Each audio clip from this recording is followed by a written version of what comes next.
இது ஒரு உடற்பயிற்சி, சண்டைக்கலை, கற்பனையில் சண்டை போடுறது.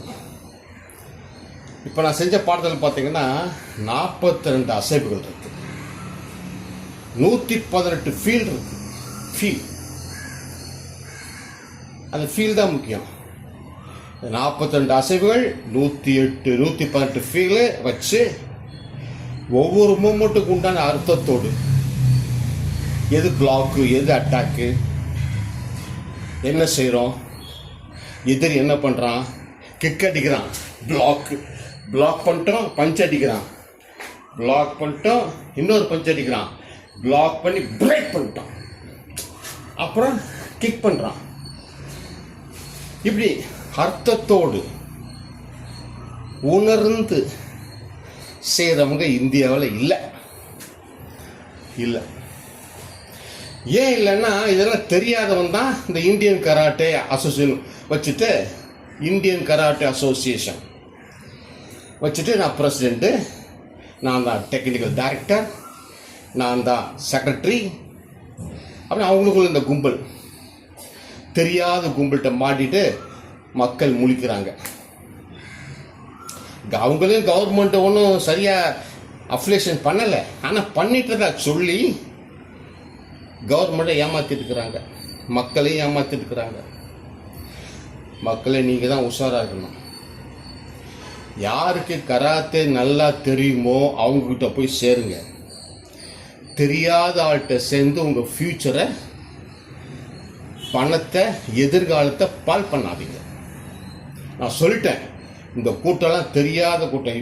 இப்போ 9th டேலாம் வாங்கினாங்கல்ல, அந்த கூட்டம்லாம் தெரியாத கூட்டம். இப்போ நான் செஞ்சேன், நீங்கள் பார்த்தீங்க. சரி சொல்லுங்க பார்த்தலாம், அந்த 9th டே வாங்கினவங்கள சரி சொல்லுங்க. இது ஃபஸ்ட் டைம் பாடம் தான், வெறும் பிளாக் பெல்ட் பாடம் தான் இது. 9th டேன் போது இதோட பெருசு, இன்னும் பயங்கரமாக செய்யணும். அண்ணா நல்லா ஃபீல் பண்ணி நல்லா செய்யணும்.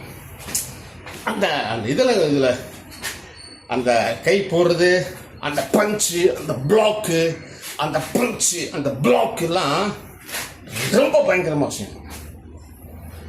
நல்லா ஃபீல் பண்ணி செய்யணும். மனித ஆற்றல் இருக்கு பார்த்தீங்களா, ஒவ்வொரு மனிதனுக்கும் ஒரு ஆற்றல் இருக்கு. அந்த ஆற்றலை வளர்க்கக்கூடிய பயிற்சி தான் வீரக்கலை பயிற்சி, கராத்தே பயிற்சி, குங்ஃபு பயிற்சி, விங்சன் பயிற்சி எல்லாமே. ஆனால் நல்ல தெரிஞ்ச மாஸ்டர்கிட்ட போனீங்கன்னா தான் இந்த நாலேஜ் உங்களுக்கு கிடைக்கும். நீங்கள் தெரியாத மண்டுக கிட்ட போனீங்கன்னா ஒரு பிரயோஜனம் அல்ல.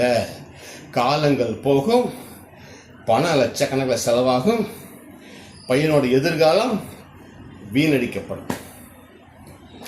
அதனால நல்ல மாஸ்டர் இந்தியாவில் யார் அப்படின்னு நல்லா கூகுளில் போய் செலக்ட் பண்ணி பாருங்கள். செய்யுங்க. சும்மா கோட்டை போட்டு இப்படி நிற்கிறவன்ட்ட போகவே போகாதீங்க. அவன் செய்கிறானா, செஞ்சுருக்கானா, இல்லை செய்ய வச்சிருக்கிறானா, இதெல்லாம் பார்த்து செலக்ட் பண்ணி போங்க. சொல்ல விடுறது என் கடமை, நான் சொல்லிட்டேன். நீங்கள் திருப்பி ஏமாந்து காலத்தை நேரத்தையும் வீணடிச்சிங்கன்னா நான் பொறுப்பு கிடையாது. எனக்கு தெரியுது, நான் சொல்கிறேன். தெரிஞ்சவங்ககிட்ட போங்க, தெரியாதவங்கிட்ட போகாதீங்க. வணக்கம்.